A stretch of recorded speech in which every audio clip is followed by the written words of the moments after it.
Attitude. Doubling Down on Forgetitude? That sounds like a sequel to a movie I didn't watch. Maybe I did, and I forgot. Hard. Or it's a live album. Live at the Forgetitude? Yeah, I I meant think the I would band. listen to that album. Would that be a Queen? That'd be like a Queen album, probably. Or maybe the Rolling Stones. No, they're both No? too serious. Yeah. Never been one for the Rolling Stones. That's Probably because they because, stink. yeah, that would be the one. If you have to write 50 songs to get one good song, you stink. Unlike AC/DC, that just writes the same song 50 times and it's still good. It's called mastering the formula. They I are, have man. no notes. How could you? I think it's funny that, yeah, one of the rock bands that my son liked first was AC/DC. And that's because their music gets inserted into all kinds of weird places because they have things that children will happily chant. I'll keep the smartass reply to myself because this is a family program. Is it? That doesn't sound familiar. Ah. Hello, alleged human, and welcome to the Chaos Lever Podcast. My name is Ned, and I'm definitely not a robot. Just like a real human, I am susceptible to all manner of ailments, such as poison sumac. Truly, a robot would not inflict such itching and burning on themselves just to maintain their cover. That would be highly illogical, a trait that is distinctly human, like me. With me is Chris, who's also here. Chris, say hi while I go fetch another bottle of calamine lotion. You know that it actually just makes things worse, right? I actually did. Calamine, it seals in the sumac.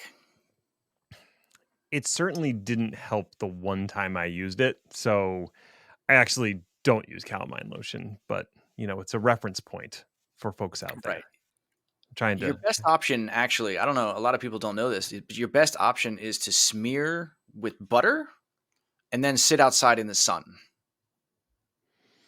Well, I'll certainly get eaten by wolves if I do that. So I won't be so I'm just worried saying, about the poison sumac anymore. and you made a new friend. It's a Yes, very. win-win scenario, Oh, I suppose. Wow. especially for the wolf. Yeah, the wolf really does win in that situation. Unlike most tales, where the wolf usually gets killed. Which is sad and wolfist. Yes, very wolfish. Do you think wolves have their own fairy tales where it's the human being evil? Or is that just reality? I am positive that there is a version of Red Riding Hood that was written from the perspective of the wolf. That's absolutely a thing that exists in the world. I don't need to Google it. It has to. I mean, given the fact that we have things like Wicked, yeah, that absolutely exists. What was that one guy that rewrote a whole bunch of fairy tales, but from the perspective of the villain in every case? I feel like he did one Christopher for Moore? uh, there's definitely Christopher something. But yeah, he did the, Wicked kind of version. He did one for Sleeping Beauty, I think, and maybe one for Cinderella too. And then he might have run out of steam because that Cinderella. Underrated band. they're from Philly, so I guess you have to say that. It's the rules. Then you have to slam a citywide special.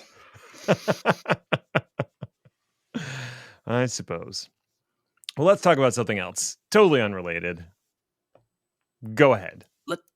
Let's talk about Layer 1. Wait a minute, we learned about that last week. Well, we kind of did, didn't we? We Kind of, briefly sorta. touched on the OSI model last week. Mm-hmm. But aside from the fact that we talked about how they were hopelessly interconnected in terms of layers and their lack of distinction, we Mm-hmm. didn't really talk about them from any perspective that was meaningful or useful to people who didn't understand them. So what we can talk about today, and we will, is 1/2 layers that are super duper important. Some would argue the importantest. everyone but Cisco would say that layer 1 and layer 2, which is the actual physical infrastructure, which is layer 1, and layer 2, which is how those physical infrastructures talk to each other on a peer-to-peer basis, make the internet possible. It would be difficult to use any of the other layers without those first two. Right. I mean, we made the joke last week that Wi-Fi is the physical layer, which is true in the sense that it's a way to connect two devices together. Your computer connects to the router. It's called the physical layer because when it was designed, there was no Wi-Fi. There was only Y. Why are we doing this? Why are any of us here? I was Or going to the go YMCA? wires. I can see you're in a great mood, and I'm already upset about it. Excellent. But anyway, yes, to be absolutely crystal clear, I think layer 1 is the most definitive layer. It's the physical connection from one computer to another. In the olden days, it was cable-based. Way before Ethernet cables, there were other kinds of cables. But the point is you had one device over here and one device over there, and you had a cable running on the floor that was a tripping hazard that connected the two together. Layer 1, done. Okay. What's amazing is we've made incredible progress, but that basic connection is really still the same as it was all the way back when telegraphs were a thing. It's true. And that's going to come in, later on. Layer 2, and I'm only going to talk about this briefly because I don't want to get too into the weeds about the different OSI layers. But layer 2 is the data version of how those two devices talk. So if you have a computer connected to a router, they have to be able to communicate. They have to know the address of each other and send messages back and forth over a dedicated wire or over a switch. And that's what layer 2 does. So layer 1 is the highway. Layer 2 is the street signs. Fair? In our metaphor, in our analogy. So that's really as far as I want to go with layer 2. I just want people to understand that that's the connection from the data side that makes the physical connection work for something more than just an ability to electrocute you at long distances. Though that is fun, and I don't want to discount it. It's some would say that's a binary communication. You're either being electrocuted or you're not. But anyway, let's leave the OSI layer aside. Anything above layer 1 for here on out. And if we want to talk about it later on in the course of the calendar year, we can. But what I wanted to talk about was how layer 1 underpins the internet in crazy ways that people really probably literally never think about. And one of the reasons that I want to talk about that, and giving me an absolutely perfect transition, advertising company Google announced this week that they are laying a new transatlantic cable in order to directly connect South Carolina, Bermuda, and Portugal. The name of this cable is Nuvum, which is Portuguese for cloud, which 1 tells you the precise purpose of this new project, and 2 is a guarantee that I am pronouncing it completely wrong. It is spelled Nuvem. I promise I'm doing my best. No, I didn't look it up. The project, of course, follows in the footsteps of a ton of other subsea cable projects for the Goog, all of which have fun names. Just a short list from their sadly no longer updated summary blog post about their undersea cable initiatives shows projects every year from 2016 to 2021. Now, what they don't do, annoyingly, is show a graphic image of their worldwide connection map. But I suppose one can't have everything. I feel like that map exists on some other organization's site, and it's not just Google, it's all the undersea cables across the world. But it is interesting to see where they decide to string them from and to, and how those physical locations have very real impacts on where data centers are built how I'm trying to think of other economic things. There's nothing but the cloud, Ned. There is nothing but the cloud. But no, it is interesting to see how it does at least impact data center design, and also which companies are involved in building these cables and how they're actually laid down. Yep. And we're going to get into a bunch of that. Sweet. I just think it's interesting to note that we kind of take the concept of a worldwide internet completely for granted. It's true. If I want to send, do a VoIP phone call to somebody that's in London, I can just do that. Mm-hmm. And the amount of latency on that phone call is disturbingly small, considering how the fuck far away London is. I don't know if you looked it up, but it is 16 million miles. Yeah, I had a video call with someone in New Zealand pretty recently, which, if you're looking at a globe, is pretty much the other side of the planet. And the lag was almost imperceptible, and I was annoyed about it. Almost Light, perceptible. can't you move faster? How dare you? Change the laws of physics. So it's important to realize that all of these connections across the globe are made possible by technology that can only be described as extremely long ass cables. They connect everything. And it's not just from ocean to ocean, it's over land. Mm-hmm. And to the point that you just made, some of them, we don't even know where they are. In 2017, a computer science professor called Paul Barford put together a comprehensive map of just the overland and underground cables in the United States. This, it turned out, was a lot harder than it sounds. A lot of the records where the cables were buried, what they connect to, were in the hands of private companies, some of which are tiny, some of which were stubborn, some that just didn't have records to share. So Paul and his team had to do a lot of inference. And that is right, folks. Just like that web server that got drywalled into never being found again in your data center when you were a student worker, based on a true story for pretty much everyone in IT, there are cables out there that deliver you your Netflix, and we have literally no idea where they are. No, we tend to find them when someone cuts through them by accident. Right. We know where they start sometimes. We know where they end occasionally. Everything in the middle is kind of a guess. Barford's model mapped out 113,000 miles of cables in the lower 48. The way these cables work and work together are kind of interesting, and there's a ton of annoying politics around the concept. In a previous iteration of this show, we talked about the controversies around the rights of way law just when it comes to putting wires on poles, on utility poles. Now, I won't get into the whole thing now, aside from a note that the FCC has been fighting an uphill battle for a long time on this. Ooh, foreshadowing. And by for I'm the not going to get Thursday into show. it now, what I mean is I'm going to get into it now. Okay.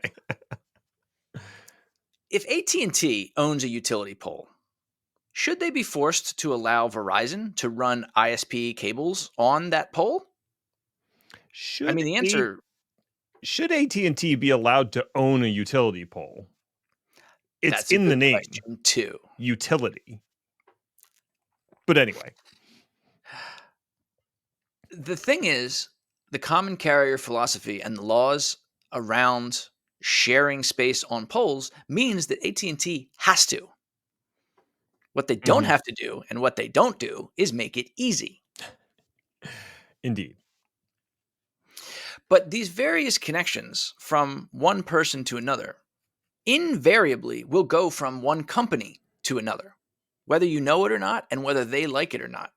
Each one of these little cables is owned by a municipality or a company, be it big or small, and the packets pass between them freely.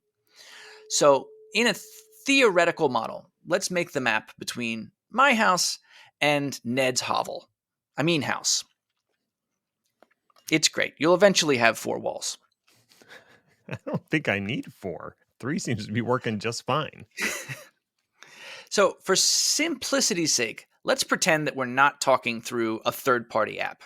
Because if we add in Zoom or StreamYard or Barncar or Cheese World or whatever app we're using this week, it just makes it more complicated. The concept is still the same, but let's pretend that it's just me directly connecting to your Hmm. house. So, in this scenario, I have Verizon, Ned has Comcast, and we live, let's just say, 100 miles apart. Now, on the East Coast, this is an interesting, smaller scenario. But in both cases, I have a router in my house, which I either own or rent, is connected to my computer.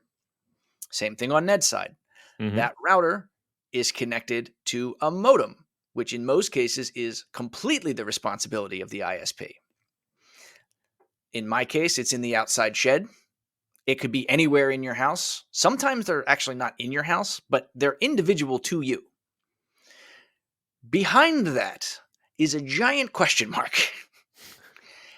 Everything that happens after that point is completely out of your control. So if I follow the packet from me, it goes to my router, to the ISP modem, into the next hop or junction box in the ISP's model. And then what is the name of the broadcast? It's BSG, BGS, BLR. BGP. That's the one. Yes. That Border picks up the Gateway packet Protocol.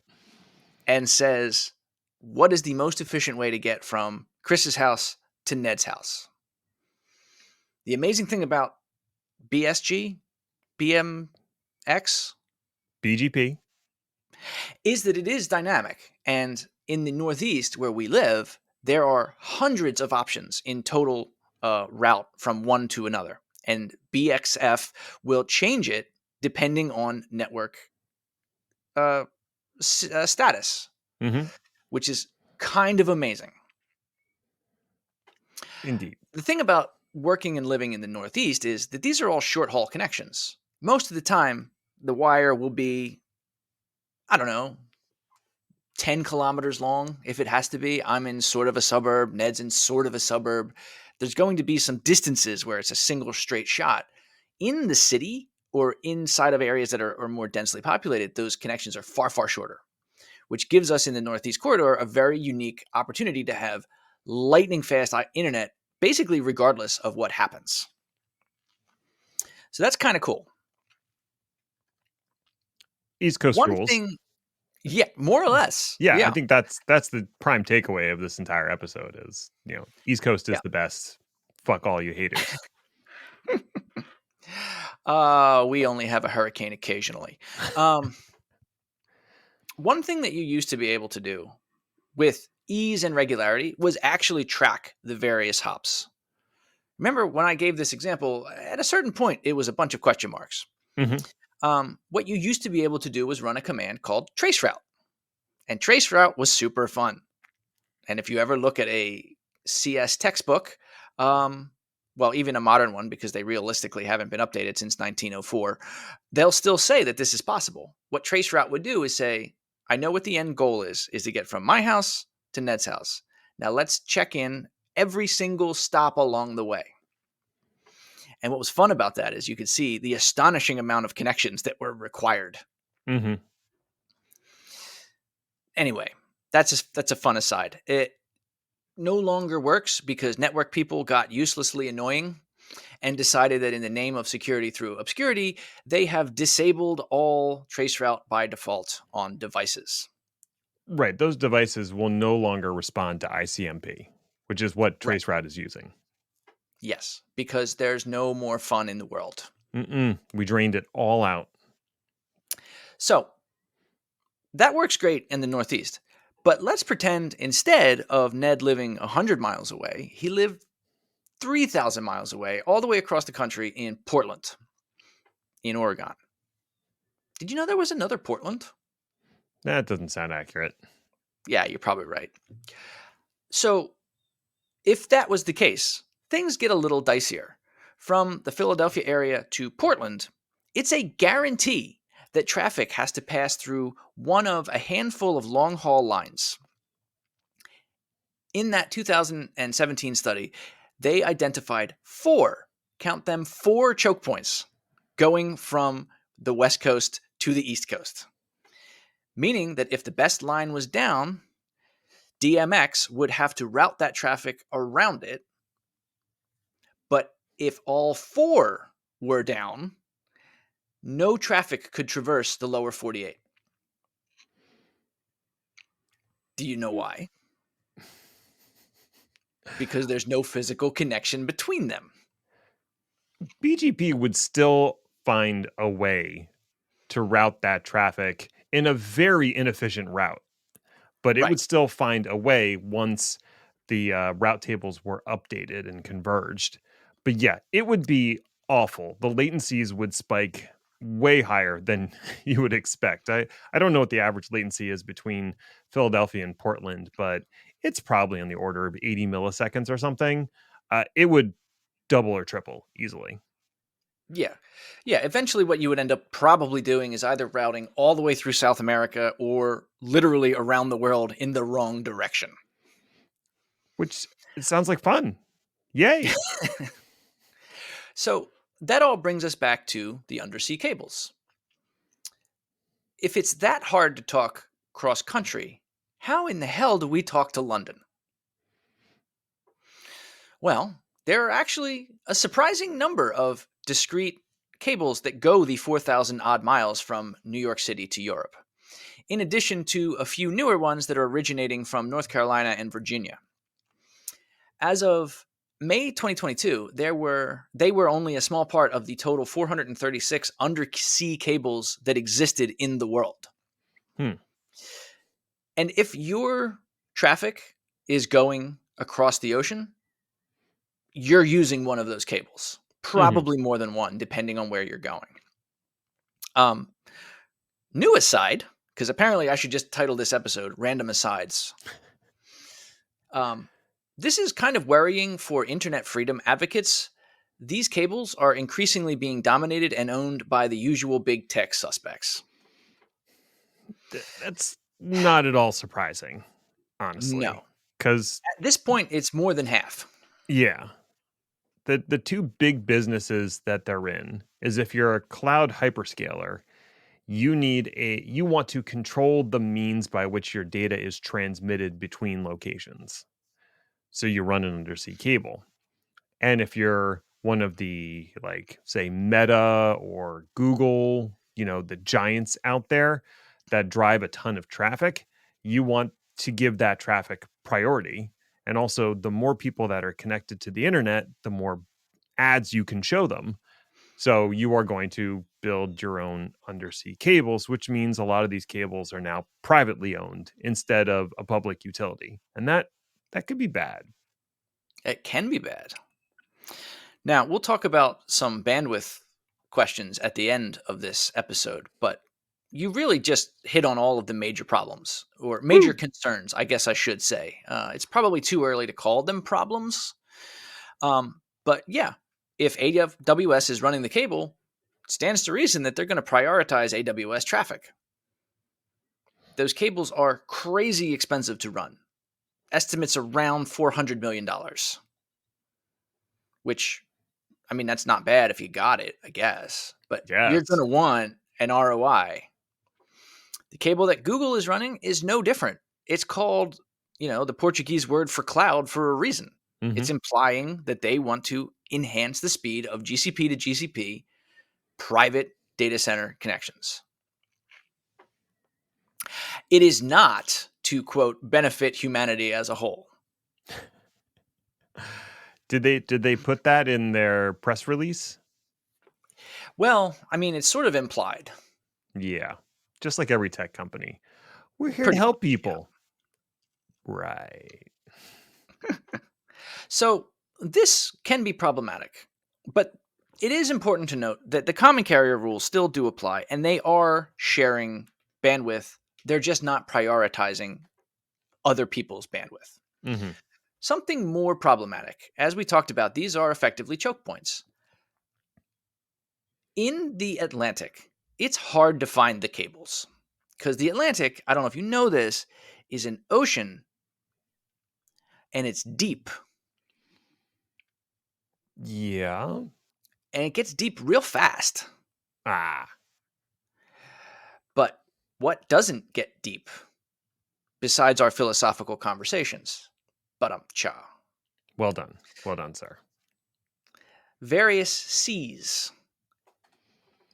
I see. And what can happen in various seas is, quote unquote, accidentally or otherwise, these undersea cables can be cut.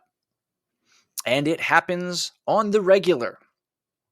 For example, a quick Google research came up with 2008, 2011, 2013, 2015. I could go on, and I will. 2016, 2019, 2020. Cables were seen as being intentionally cut off of the coast of various countries to affect internet connectivity in those countries. And of course, as is tradition, those are just the ones we know about. The thing about these cables is they're often out in the middle of nowhere because there you go. They kind of out of necessity are gigantic and it's impossible to patrol them. In a lot of cases, we don't know who did the cutting or why, but we know what the effects are. That 2008 incident ended up knocking several countries completely offline until traffic was able to be rerouted. 70% of internet traffic in Egypt, 60% in India, and in some reports, 100% of traffic in Iran was disrupted. Now, I said this was hard to do in the Atlantic, but it is not impossible. In fact, in World War I, Britain cut all but one of Germany's undersea telegraph lines and tapped the last remaining one. The fact that they had that one tapped means that they were intercepting and decrypting German communications, which a lot of scholars help point to the fact that that helped get more allies into the war. If you believe that the Zimmerman telegram was in fact a real thing. I'll just leave that as a fun little tidbit for the conspiracy theory inclined out there. Now, lest you think that this kind of, internet-facing warfare is a historical artifact, there have been suspicions of Russian submarines cutting undersea cables as recently as last year. So, what do we have? We have a sort of necessity in terms of worldwide communication. We have a very simple, yet somehow still deeply technological solution that involves running a long-ass cable 4,000 miles on the ocean floor. Honestly, it's not that much different than what you come up with when you want to tie two cans together with a string and do a phone conversation. It's the same basic concept, except the cans run a different protocol and the cable is a lot longer. That's true. That's true. And I know what you're probably thinking. Why isn't there anything better? Why are we still pushing undersea cables? Why aren't we Literally. using lasers in space? Space lasers. We'll get to that in a minute. Oh, But the short answer to the question, which we kind of teased at the beginning, is the laws of physics still apply. damn it. I know. Regardless of what Terrence Howard thinks, nothing is faster than light going through glass cables. How fast, you might be asking? Well, the Microsoft/Facebook owned Maria cable, which is another direct 4,000-mile connection between Virginia Beach, which is in Virginia, and Sopelana, Spain, which is in Spain. That cable has an approximate bandwidth of, wait for it, 200 terabits per second. Ooh. I'll take 3. And the amazing thing about that is that when the cable was run, it was only estimated to have a top speed of 160 terabits per second. The frickin' thing just went 20% faster just because.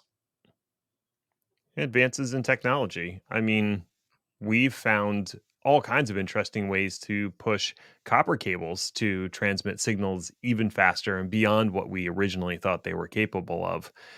I remember the early versions of like Cat 6 cables that had to be like physically separated from other Cat6 cables to make sure there was no interference across the cables. Right. And there were very strict ways that you had to run them.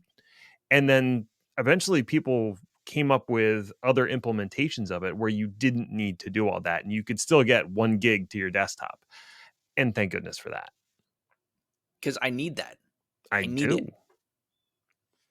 So there are other ways of communicating worldwide. They are just not convenient, cost effective, or particularly fast. To answer your question about why do we not use a laser in space? Well, 2 important reasons. 1, the Earth is moving fast. 2, the satellite is also moving.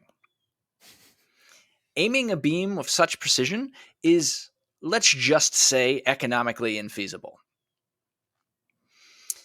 Another problem with that, a laser beam can only go in a straight line. And it needs line of sight. Mm-hmm. Meaning clouds and mountains become a problem. A cable can make turns and doesn't give a shit about the weather in most cases. Mm-hmm. Also, in order to push 200 terabits per second through a laser, you would need an unbelievably powerful laser.